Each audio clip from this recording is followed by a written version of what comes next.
फार चवदार लागल्याचं काल त्यांच्या प्रतिक्रियेवरून दिसलं. जो महाराष्ट्र देशाच्या तिजोरीमध्ये सगळ्यात जास्त भरणा करतो, मुख्यमंत्र्यांनी सांगावं ना, किंवा केंद्राचे मंत्री आहेत त्यांनी सांगावं की महाराष्ट्राला नक्की काय मिळाले. हातूर मातूर गोष्टी दिल्या असतील. आणि तुम्ही या अर्थसंकल्पाचं कौतुक करता, हे धक्कादायक आहे. महाराष्ट्राला कमजोर करण्याचे प्रयत्न जे सुरू आहेत असं मी म्हणतो आहे की महाराष्ट्राचं ओरबाडायचं आणि महाराष्ट्राला द्यायचं नाही.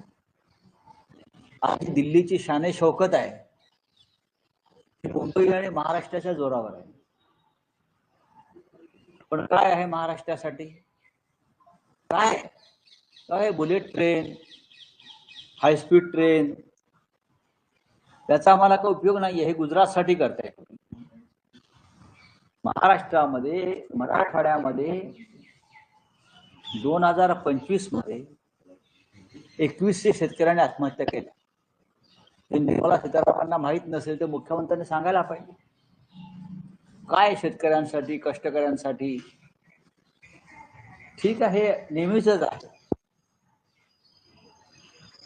तरीही महाराष्ट्राच्या जनतेला जागरूक करण्याचं काम आम्ही करत आहोत. पुढे काय? अजितदादांच्या गेल्यानंतर ज्या काही घटना घडत आहेत त्या अधिक दुःखद दिसत आहेत आपल्याला. काल पियुष गोयल यांनी दावा केला की अजित दादा यांच्या पक्षाचे अध्यक्ष प्रफुल्ल पटेल नंतर पलटी मारल्यासारखं वाटतं. अजितदादांचा पक्ष हा आता पवार पाटलांचा पक्ष राहिलेला नाही, हे आम्ही कालही सांगितलं. तो आता गोयल, पटेल, पारेख, बरं का, यांचा पक्ष होण्याची शक्यता आहे. शहा, मोदी. अजितदादांचा पक्ष हा असल मराठमोळ्या चेहऱ्याचा पक्ष होता. म्हणजे तो मूळ पक्ष शरद पवार साहेबांचा, अर्थात मूळ पक्ष शरद पवार साहेबांचा. ते डाके दरोडे टाकून तो अमित शहानी त्यांच्या हातात दिला आणि स्वतःचं लेबल त्या पक्षाला लावलं. सुरुवातीला तो शहांचा पक्ष होता, आता तो पटेलांचा पक्ष होईल. आणि अशा तऱ्हेने महाराष्ट्रातला एक प्रादेशिक अस्मिता जपणारा पक्ष भारतीय जनता पक्षाला गिळून टाकला, घास घेतला. याबद्दल जर त्या पक्षातील मराठी आमदारांना, खासदारांना आनंद होत असेल तर त्यांनी स्वतःला मराठी समजू नये, ही माझी भूमिका आहे. अजित पवार यांना जे ओळखतात त्यांनी कधी भारतीय जनता पक्षाच्या अजेंड्यावर काम केलं नाही. ठीक आहे, सत्तेसाठी एकत्र आले, त्यांच्यावरती काही संकट भाजपनं लादली, घोटाळ्याचे आरोप झाले, ईडी सीबीआय मागे लावलं, त्याच्यावर इतर राजकारणी जे करतात तेच त्यांनी केलं. तेवढ्यापुरते ते भारतीय जनता पक्षाला सरेंडर झाले. आपल्यावरच्या फायली क्लिअर करून घेतल्या शहाणपणानं, आणि त्यानंतर ते पुन्हा एकदा त्यांच्या मूळ प्रवाहात येण्याची धडपड करत होते स्वगृही. आणि ती करत असताना किंवा त्याआधी त्यांनी कधीही भारतीय जनता पक्षाचा जो अजेंडा बटेंगे तो कटेंगे, हिंदू मुसलमान, दंगली, एक तो सेफ है, या अजेंड्यावर त्यांनी कधी काम केलं नाही. त्यांनी जातीपातीवर काम केलं नाही, राजकारण केलं नाही, आणि दुर्दैवानं त्यांचा मृत्यू झाला. तुम्ही मूळ प्रवाहात न्यायचं प्रयत्न करत होते असं म्हणताय, पण देवेंद्र फडणवीसांनी त्या विधानाला फुल स्टॉप दिलेला आहे. ते म्हणतात भाजपला सांगितल्याशिवाय त्यांनी माझ्यासोबत चर्चा केली असती. नाही, असं काही नाही. देवेंद्र फडणवीसांबरोबर प्रत्येक गोष्टीची चर्चा होते असं नाही ना. अजित पवार स्वतः त्या पक्षाचे नेते आणि प्रमुख होते ना. अजित पवार स्वतः त्या पक्षाचे नेते आणि प्रमुख होते. ते त्यांच्या मर्जीनं भाजपबरोबर गेले आणि त्यांना असं वाटलं कदाचित की भारतीय जनता पक्ष हा आपल्या महाराष्ट्राच्या विचाराचा पक्ष नाही. आता अजित पवार फडणवीसांच्या संदर्भात आधीच बरंच काही बोलायचे, असं बोललो तर आम्ही. जर फडणवीस यांच्याशी त्यांनी चर्चा केली नसेल याचा अर्थ त्यांचा फडणवीसमध्ये विश्वास नसेल.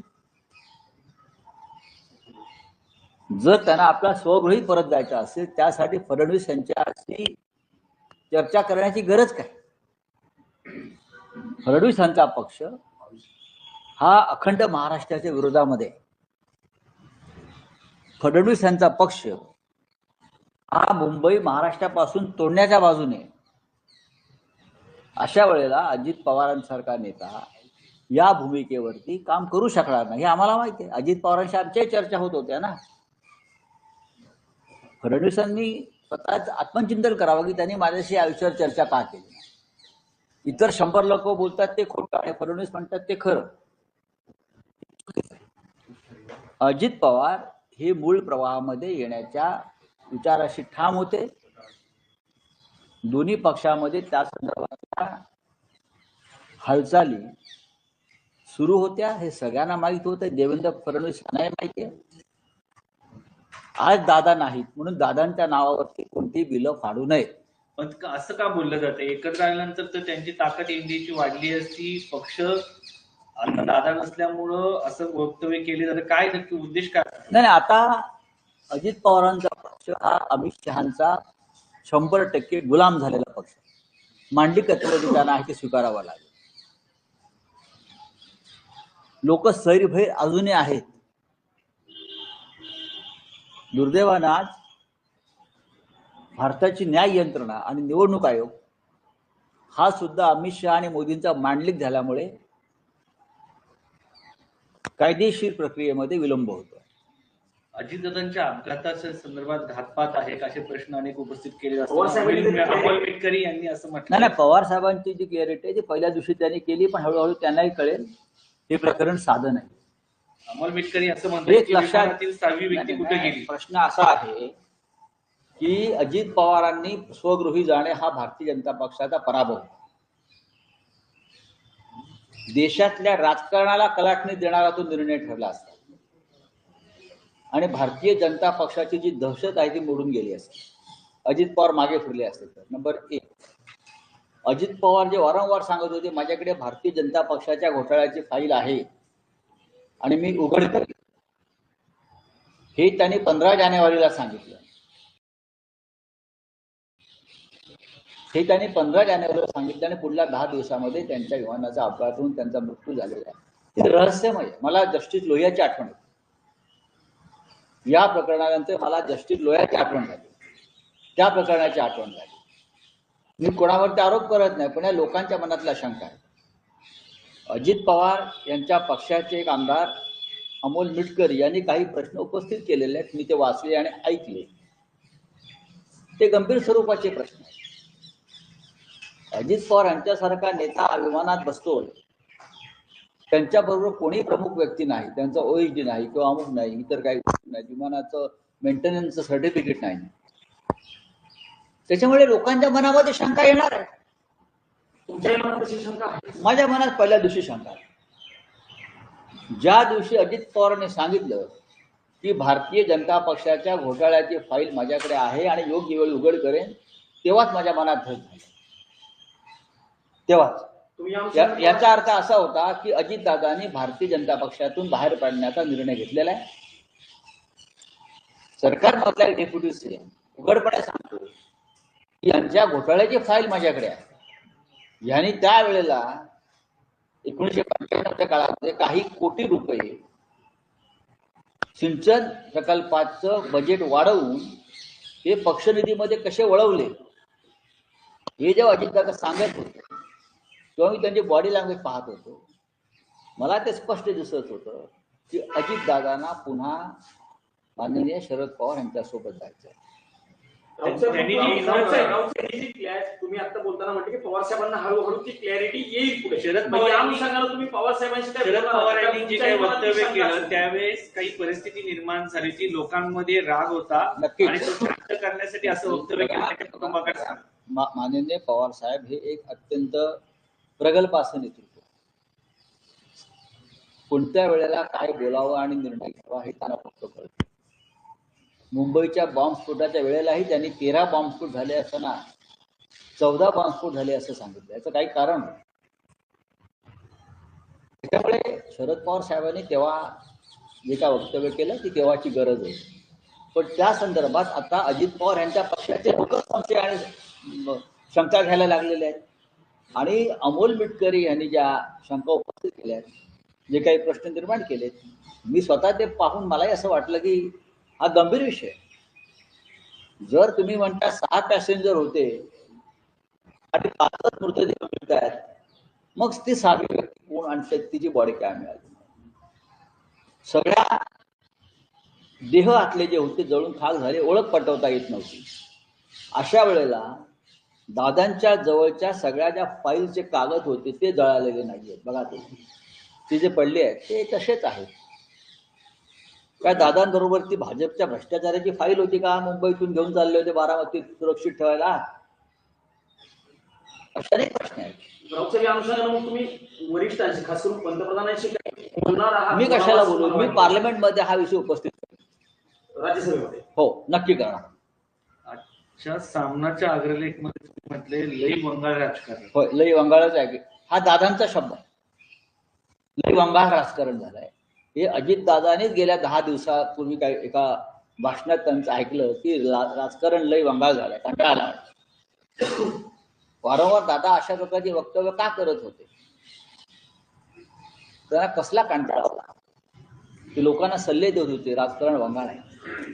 म्हणजे काहीतरी पडद्यामागे घडत होतं, घडण्याची प्रक्रिया सुरू होती. चलिए बोलिए. सुरेंद्र पवार आज बाहेर पडतायत सार्वजनिक. चांगली गोष्ट आहे. त्या राज्याच्या आता उपमुख्यमंत्री आहेत. चुका विसरून त्यांनी शपथ घेतलेली आहे उपमुख्यमंत्री पदाची. त्याच्यामुळे त्यांना आता बाहेर पडावं लागेल. त्यांना कर्तव्याची भान असल्यामुळे त्या कर्तव्य पथावर आहेत. तमिळनाडूविरोधात बोलला तर मुंबईत लाखोंची रॅली काढ. तमिळ सेल्वम आमदार जे आहेत त्यांनी म्हटलेलं आहे एक प्रकारे हा मुंबईमध्ये खास करून तुम्हाला आम्हाला का म्हणतात? महाराष्ट्राला नाही हा इशारा? हा इशारा 11 कोटी मराठी माणसांना नाहीये का? हा इशारा देवेंद्र फडणवीसना नाही? हा इशारा भाजपमधल्या मराठी लोकांना नाही? हा इशारा राष्ट्रवादी काँग्रेस सुनीत्रा पवारांच्या नेतृत्वाखालच्या मराठी माणसांना नाही का? आम्हाला काय म्हणताय तुम्ही? हा, काढा ना मोर्चा, काढा. तुम्हाला संघर्ष करायचा आहे का? तुम्हाला इथे भांडणं लावायचे आहेत का मुंबईत? हे बघा, हे जे कोणी तामिळ सेल्वन आहेत त्याने एक समजून घेतलं पाहिजे की त्यांच्या तामिळमधला एक नेता इथे आला आणि त्याने महाराष्ट्राविरुद्ध वक्तव्य केलंय म्हणून आम्ही चिडलेलो आहोत. आम्ही तामिळ जनतेविरुद्ध भूमिका कुठलीच घेतलेली नाही. आम्ही उलट या माणसानं तो जो कोणी नेता आला होता तिकडून त्याचे कान उपटायला पाहिजे होते. ही दादागिरी कसली चालली आहे तुमची? देवेंद्र फडणवीसने दादागिरी मान्य आहे का महाराष्ट्राच्या विरुद्ध? तुमचा आमदार आहे भाजपचा, तो तुमचा माणूस इकडे येतो आणि महाराष्ट्राला मराठी माणसाला मुंबईत तुमची नाही सांगतो आणि याचं समर्थन हा तामिळ आमदार करतोय का? याला भाजपनं काढून टाकलं पाहिजे. जर तुम्ही महाराष्ट्र प्रेमी असाल तर पक्षातून त्याला पुढली उमेदवारी देता कामा नये. मुंबईत कसं काय होईल यांच्या विरोधामध्ये पाहू ना मुंबईला गेल्यावरती पाहू. विल्सन जिमखान्याची जागा जैन समाजाला देण्यात येते. त्याच्यासाठी आम्ही गिरगावच्या नेतृत्वाखाली आज एक मोर्चा आहे. हे आंदोलन सुरू आहे. खरं म्हणजे त्या मोर्चाला मीही जाणार होतो पण मी तिथे आहे. पण पुढल्या आंदोलनामध्ये आम्ही तिकडे असतो. एक ऐतिहासिक जिमखाना विल्सन जिमखाना म्हणून प्रसिद्ध आहे. तो सर्व नियम आणि कायदे बाजूला ठेवून जैन संघटनेला देतात. गिरगावचे मराठी लोक होतो जिमखाना मागत होते, त्यांना न देता मंगल प्रभात लोढा यांच्या दबावाखाली देवेंद्र फडणवीस यांनी ती जागा बहाल केली आणि तिथे आता गिरगाव मधल्या मुलांना खेळायलाही परवानगी देत नाही. काय चाललंय या महाराष्ट्रामध्ये? मुंबईतून अल्पवयीन मुली बेपत्ता होण्याचं प्रमाण वाढलंय. 36 तासात 12 अल्पवयीन मुले बेपत्ता झाले. आता राज्याच्या उपमुख्यमंत्रीपदी एक महिला आलेली आहे. त्या महिला उपमुख्यमंत्र्यांचं अभिनंदन, स्वागत या देशाचे प्रधानमंत्री नरेंद्र मोदी, गृहमंत्री अमित शहानी केलेलं. मुख्यमंत्री देवेंद्र फडणवीस यांनाही असं वाटतंय की महिला उपमुख्यमंत्री झाल्यामुळे महिला सशक्त होतील, सबळ होतील. त्याच्यामुळे हा जो काही प्रकार आहे मुली बेपत्ता होण्याचा, त्याचा छडा त्याने लावला पाहिजे. जर रोहित शेट्टीवरती च्या घरावरती हल्ला करणारे 5 लोक 24 तासात पकडले जातात का? तो रोहित शेट्टी आहे, तो जुहूला राहतो. मग या सामान्य घरातल्या मुली जर बेपत्ता होत असतील, त्यांना कोणी पळवून नेत असेल, अपहरण करत असेल, ती जबाबदारी कोणाची आहे? दादांचे एकदम जवळचे म्हणून किरण गुजर ओळखले जायचे. ते म्हणतायत की दादांची इच्छा होती की पुढच्या 10-15 दिवसामध्ये पक्षाचं विलीनीकरण व्हावं, बाकीच्यांना काय बोलायचं ते बोलू. पण मी काय मगाशी सांगितलं बघा, आम्ही काय सांगितलं, चलिए बोलिए. महाराष्ट्र में मुख्यमंत्री अजित पवार जी के